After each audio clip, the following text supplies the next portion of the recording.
Senhor esteja convosco. Proclamação do Evangelho de Jesus Cristo, segundo João. Glória a vós, Senhor. Naquele tempo, disse Jesus a Nicodemos: ninguém subiu ao céu, a não ser aquele que desceu do céu, o Filho do Homem. Do mesmo modo como Moisés levantou a serpente no deserto, assim é necessário que o Filho do Homem seja levantado, para que todos os que nele crerem tenham a vida eterna. Pois Deus amou tanto o mundo, que deu o seu Filho unigênito, para que não morra todo o que nele crer, mas tenha a vida eterna. De fato, Deus não enviou o seu Filho ao mundo para condenar o mundo, mas para que o mundo seja salvo por ele. Palavra da salvação. Glória a vós, Senhor. Ave Maria, cheia de graça, o Senhor é convosco. Bendita sois vós entre as mulheres, bendito é o fruto do vosso ventre, Jesus. Santa Maria, Mãe de Deus, rogai por nós, pecadores, agora e na hora de nossa morte.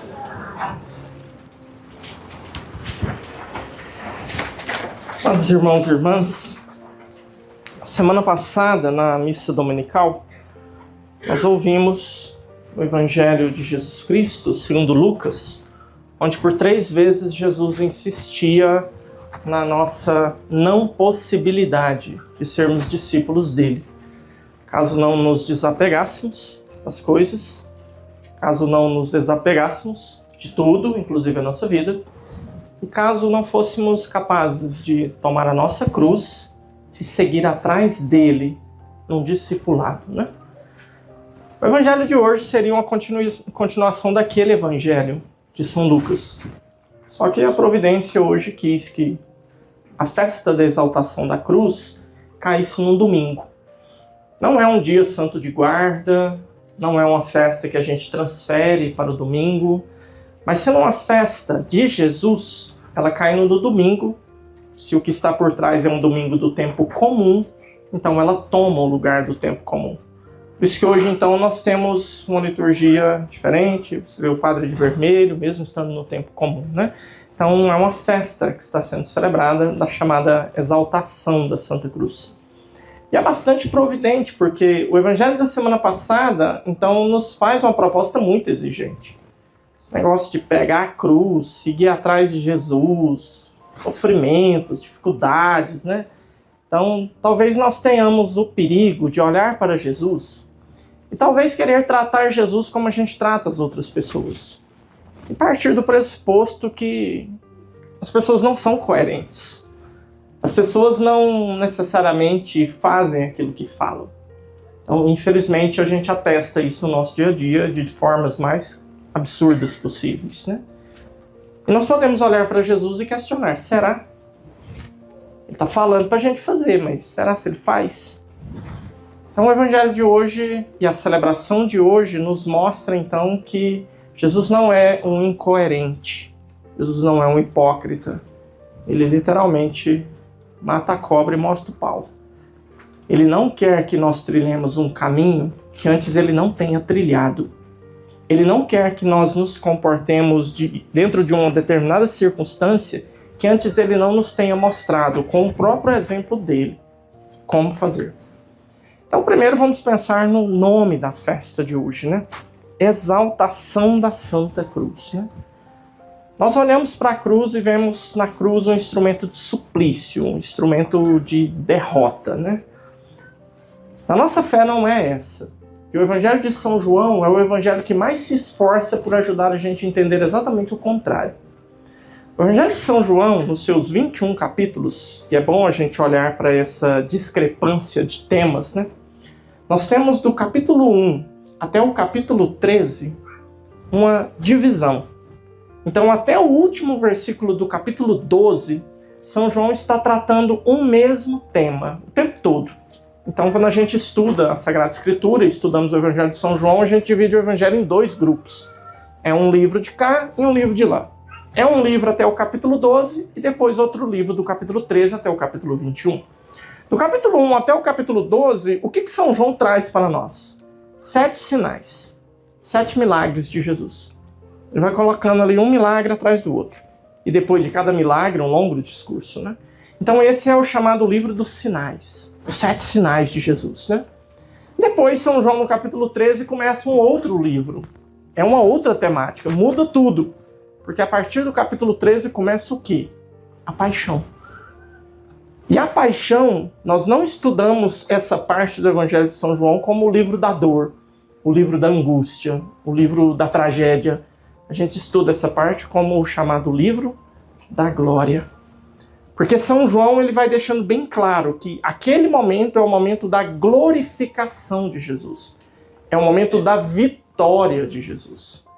E aí a gente vê a discrepância em números. Você pensa, às vezes, que a vitória de Jesus se deu na ressurreição, quando Jesus vence a morte. Não. São João deixa bem claro que a vitória de Jesus se dá na cruz, não é no sepulcro vazio. Tanto é que São João chama mais atenção para a paixão, para a glória, do que para a ressurreição. Então nós temos todo o capítulo 13, capítulo 14, capítulo 15, capítulo 16, capítulo 17, capítulo 18 e capítulo 19, falando só da glória, que é a cruz, a paixão.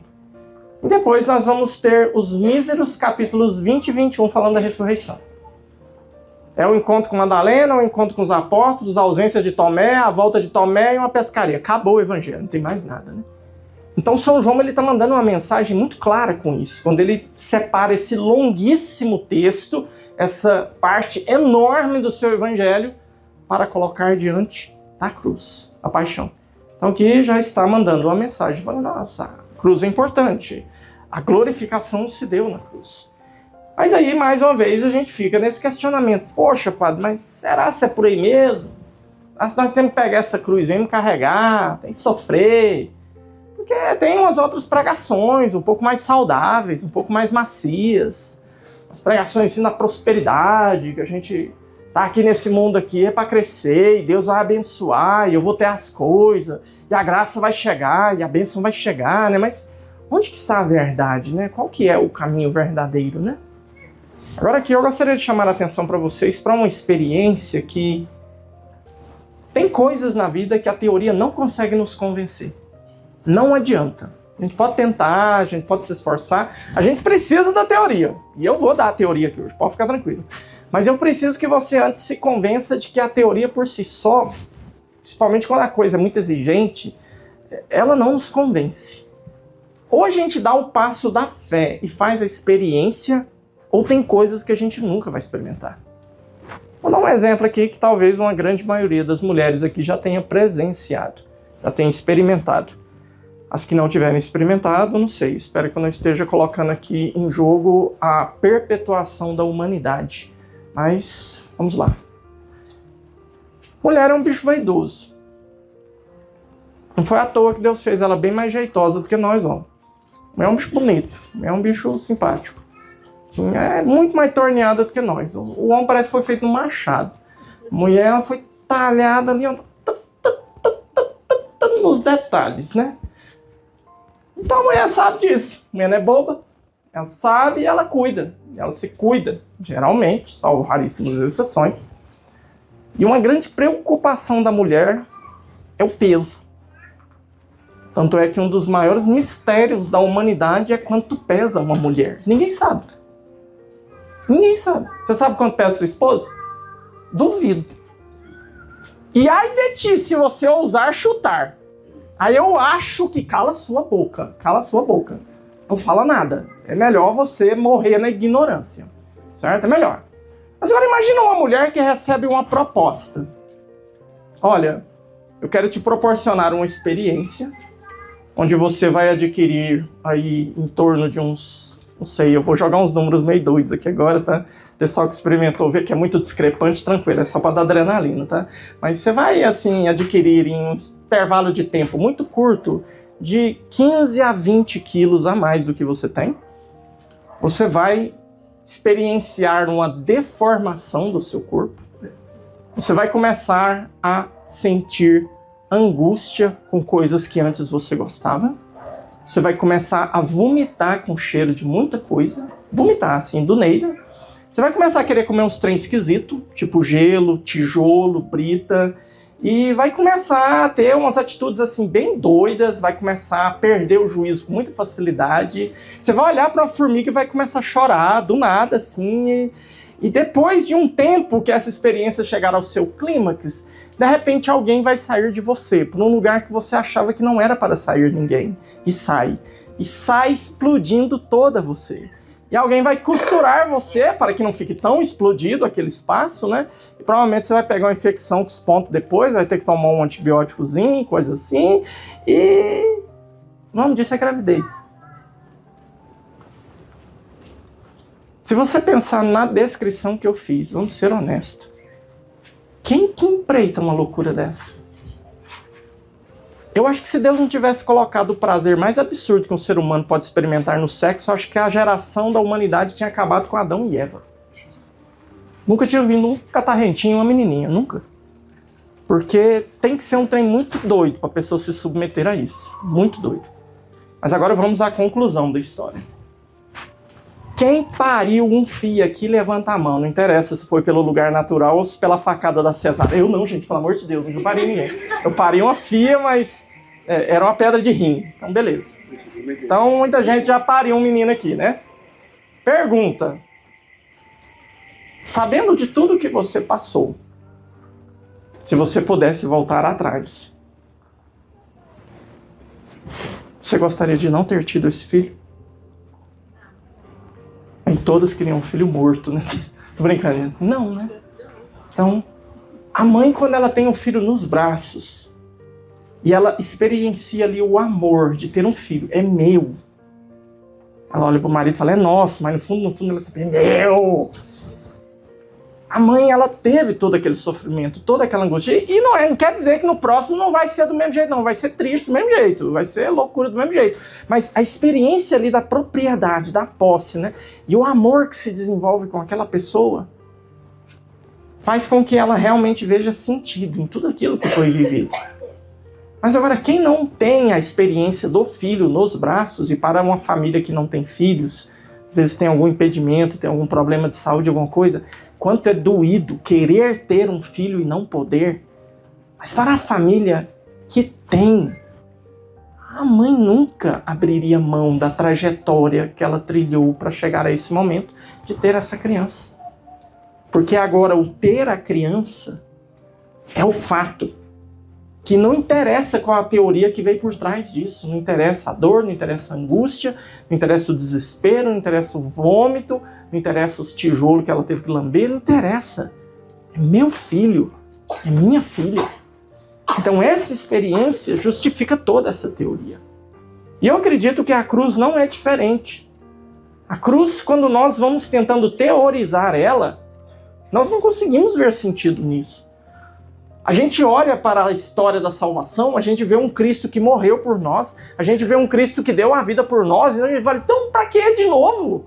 Para que agora eu ter que passar por isso? Ele já passou, ele já resolveu. E é isso que muitos cristãos pregam. Jesus já carregou a nossa cruz, já acabou o sofrimento, não precisa mais, para de sofrer, não tem que sofrer mais. Então acabou. Agora é só a gente viver aqui, tranquilo, curtir, e curtir aqui e curtir lá em cima na eternidade. E não é esse o Evangelho. O Evangelho de domingo passado ecoa nos nossos ouvidos hoje. Quem não tomar a sua cruz e seguir atrás de mim, não pode ser meu discípulo. E Jesus apresenta então a cruz como critério, como crivo, como peneira, como aquilo que vai separar os salvos dos não salvos. Aquilo que vai separar os que amam dos que não amam. E ele apresenta isso não como uma teoria no primeiro lugar, ele apresenta como um fato. É ele que passa pela cruz primeiro. É ele que carrega a cruz por primeiro. É ele que morre na cruz por primeiro. Então, uma vez que ele faz essa experiência, ele tem o direito de olhar para nós e dizer, agora é sua vez. Agora é você, discípulo, atrás de mim. Agora é você que segue. Mas o que a nossa vida de fé também nos garante, amados irmãos e irmãs, que diferente de uma gravidez, que você tem que esperar toda a tragédia dos 9 meses para se alegrar com a presença de um bebê, a nossa experiência da cruz, a gente não precisa esperar a morte para nascer de novo para a eternidade e sabermos que valeu a pena. Não. A gente olha para a vida dos santos, a gente olha para aqueles que nos precederam, a gente olha para aqueles que carregaram a sua cruz sem murmurar, sem reclamar, sem desistir. E a gente vê na história deles a vitória. E não é uma vitória depois, é uma vitória já em vida. Não é uma felicidade depois, é uma felicidade já em vida. Por isso se faz necessário então que hoje, olhando para a cruz, hoje nas liturgias onde se tem a possibilidade, se dá um destaque até simpático para a cruz processional, né? Então, quando você participa das missas lá na matriz, aqui também, quando tem igreja. Semana eu vi o cara pintando a igreja. Ele tá usando um pincel daqueles de tinta guache. Tá ficando bonito. No detalhe, no detalhe. Vai demorar. Eu acho que a chuva vem, a tinta não acaba, mas tem fé. Mas tá ficando bonito. Nossa Senhora da Bahia. Vocês esperam, aguenta, né? Mas quando tem igreja, não tem uma cruz processional, né? Qual que é o sentido daquela cruz que vai andando na procissão de entrada, né? É a memória desse evangelho, né? Então, quem quiser ser meu discípulo, toma a sua cruz e vem atrás de mim. Siga atrás de mim, né?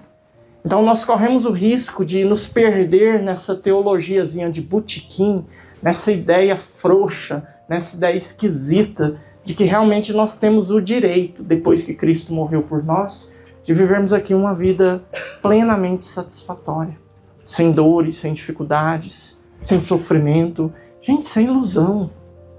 O cara que prega isso, ele sabe que é mentira. Ele tem que ter uma lábia boa demais para engambelar os outros, e tem. Mas nós não podemos aceitar uma mentira dessa. Então, não precisa de ser muito inteligente, não precisa ter feito faculdade, ter mestrado, doutorado. Basta a gente ter bom senso e olhar para a nossa vida e saber que não interessa se eu sou rico, se eu sou pobre, se eu sou feio, se eu sou bonito. O sofrimento nos abraça. O sofrimento chega até nós. O sofrimento bate a nossa porta? Não, ele atropela a nossa porta, ele entra com tudo. E arrebenta a gente, arrebenta. É um sofrimento de estar num leito de hospital, de ver um parente perder a vida por uma enfermidade, sofrimento de um acidente, sofrimento aí de uma tragédia numa família. Então, essa semana eu recebi uma série de notícias de tragédias, uma que me chocou. O rapaz me liga e fala assim: padre, você vai rezar a missa hoje? Eu falei: vou. Coloca na intenção aí da minha prima. Tirou a vida hoje. Tirou a vida. A gente não sabia, a gente não achava que isso ia acontecer. A gente não esperava isso. Então uma família que tem que lidar com um luto desse, que tem que lidar com uma angústia dessa, a gente vai falar: não tem, tá errado, Jesus já carregou a cruz. É claro que não. Isso é estupidez, isso fere a nossa inteligência. É absurdo. Agora a proposta que Cristo faz para nós é que nós vamos sofrer de todo jeito. Não adianta. Não adianta você dar chilique, não adianta você rebolar e fazer o que você quiser. Então, o sofrimento nos alcança. Mas ele apontou uma direção e disse: olha, o sofrimento comigo é redentor. O sofrimento semigo não tem sentido. Então, ou a gente sofre com ele, ou a gente sofre sem ele. Não tem uma terceira alternativa. Não dá para inventar uma terceira alternativa. Não tem A, B, C, D e todas as anteriores. Não é. Ou é ele ou não é não ele. E a celebração de hoje, então, nos convida a nos voltarmos para ele, a murmurarmos menos, a reclamarmos menos, e a olharmos para ele e ver: poxa vida, Senhor, o Senhor passou por tudo isso por mim, agora é a minha vez, agora sou eu que tenho que colocar o tempero nessa janta, né? A liturgia de hoje nos mostra um episódio da história do povo judeu, onde a murmuração deles trouxe um pecado muito doído, trouxe uma punição muito doída de Deus, né? O povo judeu, ao longo da trajetória deles no deserto, eles reclamaram muitas vezes. Mas eles reclamaram de duas formas. Então, por isso que não pensa que não pode reclamar de jeito nenhum, não, que pode, tá? Tem reclamação que pode ser feita. Houve momentos em que eles reclamaram porque eles precisavam de algo que realmente eles não tinham. Houve um momento em que eles reclamaram porque não tinha comida. E Deus providenciou a comida, choveu maná, dava para fazer pão. Houve momentos em que eles reclamaram porque não tinha água para beber, estava no deserto, acabou a água da viagem, não tem água, vou morrer de sede. Não, Deus providenciou. Moisés deu uma cutucada numa pedra, saiu água de uma pedra lá e pronto. Acabou o problema. Mas houveram momentos em que a reclamação não tinha sentido. No primeiro momento que esse maná caiu, eles comiam e ficaram muito felizes. Nossa, agora tem comida. E vai ter comida até a gente chegar na nossa casa. Beleza. Mas depois de uns anos, diga-se de passagem, eles ficaram 40 anos no deserto, eles começaram a achar que aquele alimento estava insosso, estava sem graça, estava repetitivo, todo dia a mesma coisa, sabe? Chega em casa, todo dia arroz, feijão, bife, arroz, feijão, bife, arroz, feijão, bife, arroz, feijão, ovo, sexta-feira, né? Arroz, feijão, bife. Então, eles começaram a reclamar. Tá ruim, não estamos gostando. Tem nada miozinho para nós aí, não? Diante de uma reclamação dessa, serpente neles, cobra, né? As cobras começaram a morder o pessoal lá, o pessoal começou a morrer, e aí pediram para Moisés, intercede aí que nós vamos morrer todo mundo aqui, né? Nós pecamos, nós erramos, né? E aí acontece esse episódio aí dessa cobra que põe no haste, o povo olha para a cobra e sara. É legal que você continuar lendo o texto, depois Moisés vai ter que quebrar essa cobra, porque o pessoal gostou tanto da cobra que eles começaram a adorar a cobra e esquecer Deus, né? Mas, paciência, mas a punição foi severa, por conta de uma reclamação.